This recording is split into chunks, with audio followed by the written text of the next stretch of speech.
Hey everyone, and welcome back to Renovating EA, the series in which I renovate EA's lots.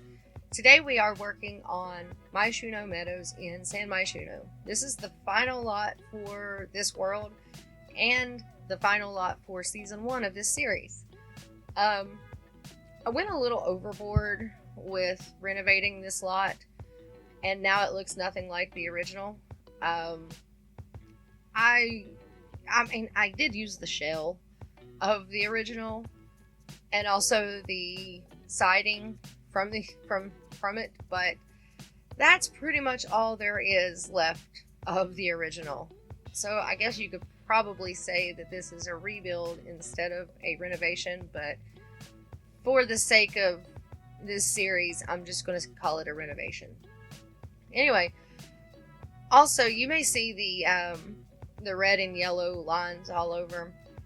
I use those fencing from Strangerville to kind of act as a guide whenever I have a big lot like this, to kind of plan the layout, the pathing, and all of that for the build. It's just easier to kind of give a visual representation of where I want everything to be, more so than just the grid.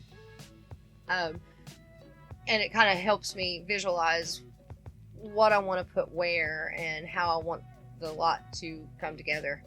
I don't do it on every lot, but usually my bigger lots, like my parks and stuff like that. And it also helps giving me some kind of a visual for keeping the lines straight with terrain paints and stuff like that.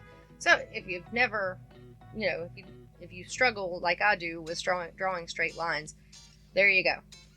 But it's similar to the way that we used to do it in The Sims 3, whenever we take like floor tiles and put them on either side of where we wanted the terrain paint to go, so it wouldn't do it. Although with The Sims 4, you still can't have the clean lines as long as you paint. It's going to paint underneath where you put everything, but kind of just acts as a guide. But anyway, as I said earlier, this is the end of season 1 of this series.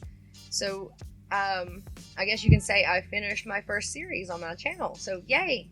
But I will be starting season 2 probably next week, and we will be going to Brindleton Bay.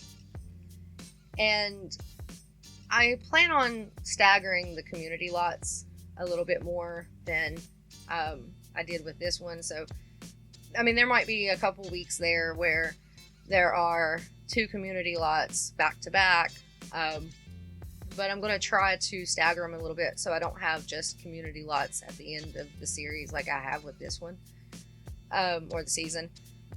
But that being said, I only have like 4 households in Brindleton Bay. Originally it was 3 because it's just the pre-made save, but I added the Alto family from The Sims 3, well, my version of the Alto family from The Sims 3 into Brindleton Bay.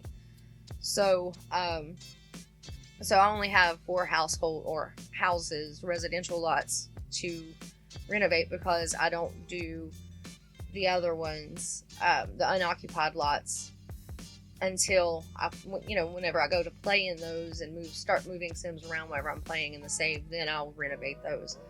So it's going to be a little bit for those, but but that's all a long way off as far as the gameplay and stuff. I also want to give you guys a mini channel update. I still don't have Growing Together, and I probably won't be getting it for another week or so, because real life stuff comes first, and I just can't make that happen right now. So that means I won't be updating the save files for a little bit longer. Although I have already planned some of the lots that I want in San Sequoia, and right now I do have 7 or 8 residential lots planned. I'm still not sure what I'm going to do with that rental lot in the main town center area, but I'll figure it out. I've got time. But as far as, so if you're looking for growing together content on this channel, it's not going to be for a while. Right now, I'm just going to focus on the Renovating EA series and 7D Legacy. Not a lot's going to change, and whatever else speed builds that I choose to do. Anyway, also, have you guys seen the Life by You trailer live stream? I didn't watch the live stream, but I've watched a lot of news from other simmers in this community, and I have to say it looks really good, but if I'm honest, I'm a bit overwhelmed by it.